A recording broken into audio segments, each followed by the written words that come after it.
She'll explain what it is and why it interests her so much. So please welcome Michelle.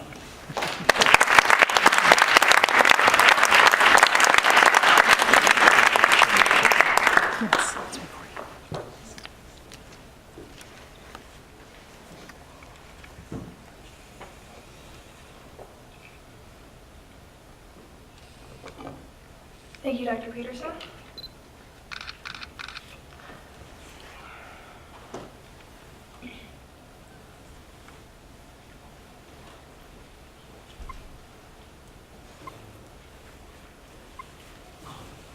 There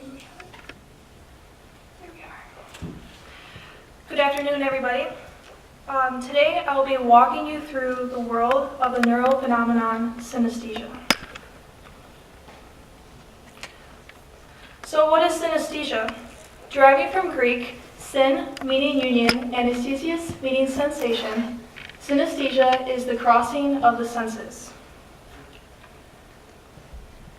Synesthesia is the involuntary perceptual result of increased crosstalk between brain areas.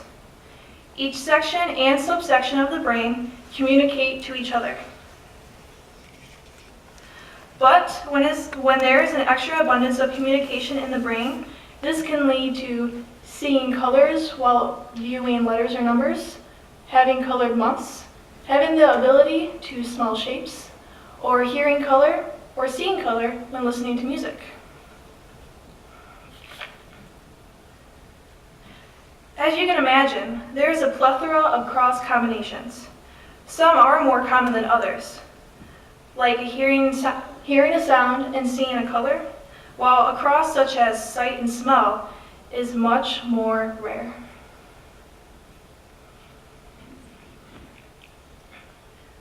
Let's put this into a little bit of perspective.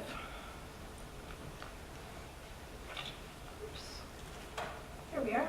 For example, let's say that somebody plays music for Sally. When Sally hears the music, she sees green. See, meaning that the color flashes in front of her eyes, inside of her brain. This can be compared to seeing a floater. Or the color is actually projected in front of her. This can be compared to somebody without synesthesia hallucinating. So what is really going on in Sally's brain? Well, this cross between sound and color is occurring in a part of Sally's brain called the occipital lobe. This section of the brain deals with visual processing. There are subsections of the occipital lobe. The subsection V4 processes visual color. So, when viewed through an MRI, when Sally is listening to music, not only does the part of her brain that processes hearing illuminate in the MRI, but the V4 subsection, which processes visual color, will also illuminate. This validates that Sally really is seeing color while listening to the music. So how far back does this neural phenomenon go? Sir Isaac Newton began making relations between sound waves and the frequency on the color spectrum. Charles Darwin's cousin, Sir Francis Galton, wrote articles on people having colored letters. These articles, though, were not popular at this time, and I will explain why later. Alexander Scriabin, a famous composer, claimed to see color while hearing music. His tonal centers, like when somebody says the key of C major or the key of G major, were colored, showing here.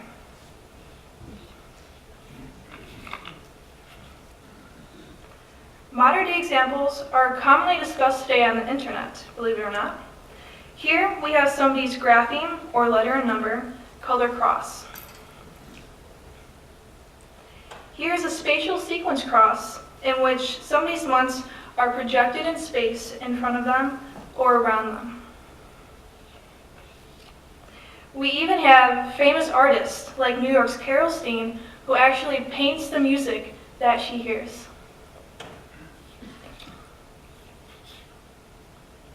As for myself, I too have a grapheme color cross and a weekday color cross. Each day of the week has its own width as well. Up above, the number 6 is a berry color. And as a matter of fact, when I was 6 years old, the entire year was berry.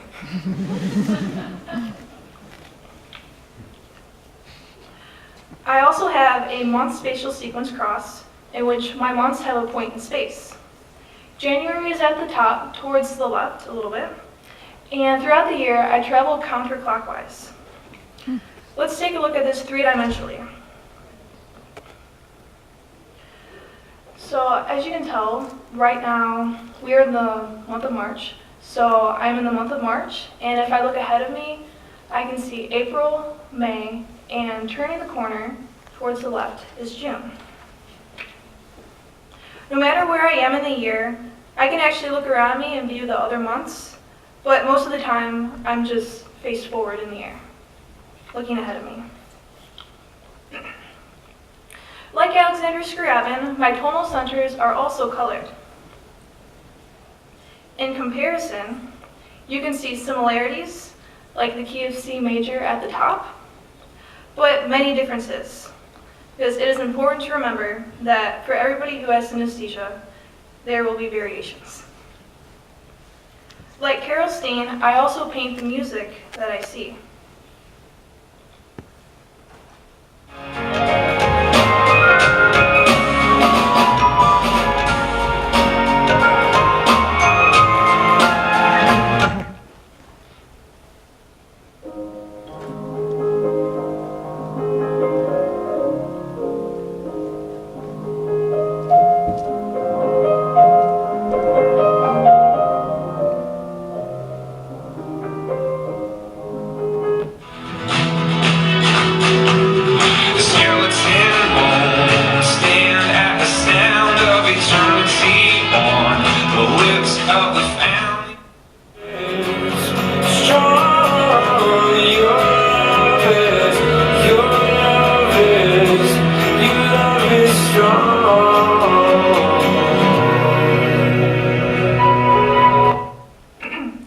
So why now?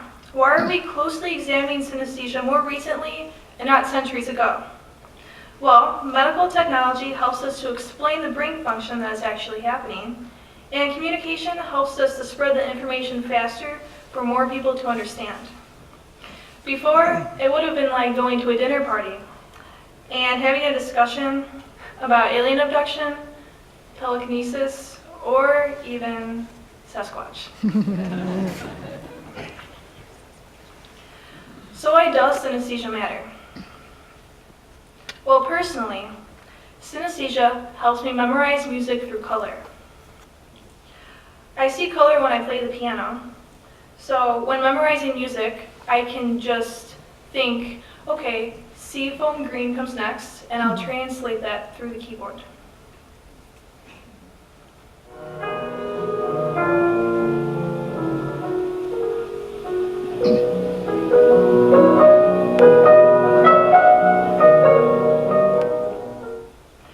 Here I've illustrated what I see at what point in the piece. And for myself, C meaning that most of the time, the color flashes in my brain across my eyes like a floater, how I explained earlier, but sometimes the color has actually been projected in front of me.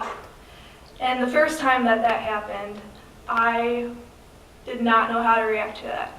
I was terrified. I was at the piano last summer, and I played an A minor chord in my left hand, and sort of a really dark red showed up on the piano, projected in front of me in space. And I freaked out, and I closed the piano, and I stepped away from the piano, and I didn't play for weeks.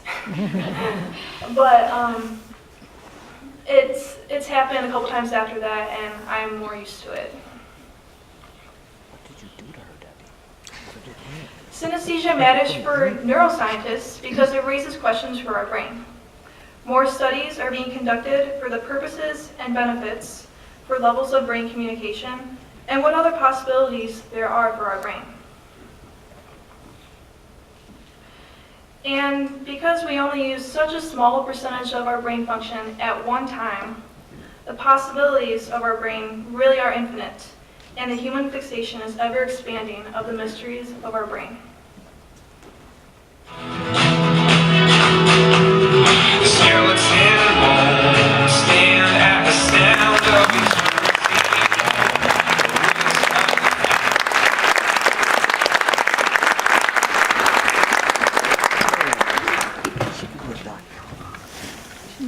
We're really out of time, but maybe one question, if anybody has any. It's a fascinating topic. Yes, Scott. I wondered what would happen if you listened to atonal music where you couldn't identify a pitch center or a key. Right. I actually haven't listened to a lot of atonal music, but a lot of times it's not just the tonal centers or the key signatures in which I'll have a reaction to, but sometimes it's the actual timbre also of different instrument combinations or at what point in the piano the timbre is being played at. So I could have a reaction to the timbre as well. So that is something to definitely examine in the future for atonal music for myself. Thank you very much.